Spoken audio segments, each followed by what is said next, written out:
गुरुदेव, मनुष्य आनंद और खुशी के क्षणों को तो भूल सकता है, लेकिन अपमान के क्षणों को लाख प्रयत्न करने पर भी नहीं भूल पाता है। गुरुदेव, अपमानित मन अविरत तड़पन दे जाता है, इससे कैसे बचा जाए? बहुत अच्छा वाक्य आपने कहा।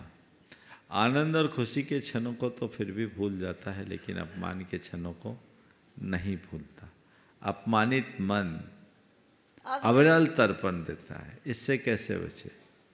देखिए, कोई मेरा अपमान न करे ये मेरे हाथ में नहीं है, पर कोई कितना भी अपमान करे मैं अपने आप को अपमानित महसूस न करूँ, ये तो हमारे हाथ में है। और ये अपमान की अनुभूति किसको होती है? जिसके मन में मान होता है। मेरा मान ही मुझे अपमानित महसूस कराता है, मान ही दूसरों का अपमान करता है और मान ही खुद को अपमानित महसूस करता है।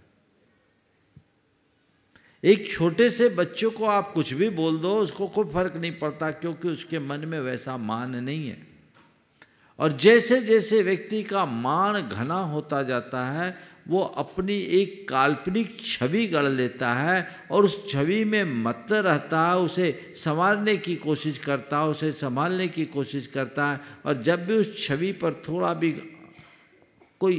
थोड़ी भी आँच आती है तो मन क्षुब्ध हो उठता है। तो ये किसका परिणाम है? मेरा अपमान। तेरा अपमान होगा क्या? जब तेरा मान ही नहीं तो अपमान किसका? मेरी छवि बिगाड़ दी। तेरी छवि तो शाश्वत से कोई बिगाड़ ही नहीं सकता। तूने अपनी जिस छवि को अपनी मान रखा, वो तेरी छवि है कहाँ? मेरी छवि, मैं एक रेपुटेड पर्सन हूँ। ये क्या रेपुटेशन है और कैसे पर्सन है ये तो देखो। तुम जिसको अपनी पर्सनालिटी मान रहे हो, वो तुम हो ही नहीं। तुम जो हो उसे जानो।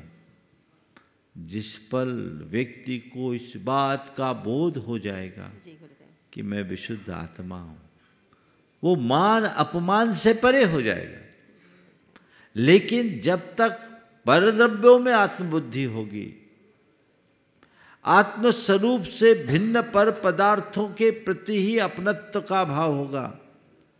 दूसरे शब्दों में कहूँ, इस काल्पनिक छवि को अपनी असली छवि मानने का भ्रम पाल के रखेंगे, तो जब तक वहम है तब तक अहम है। ये वहम टूटेगा तभी अहम छूटेगा। तो अहम को छोड़ना है तो वहम को तोड़ो, तत्व ज्ञान को अपने भीतर घटित करो, तो कुछ नहीं होगा। हाँ, क्या हो गया, मेरा क्या अपमान होता है, हंसकर टालो। इसलिए मान करना तो मान है ही, खुद को अपमानित महसूस करना भी मान है। इस बात पर सबका ध्यान होना चाहिए।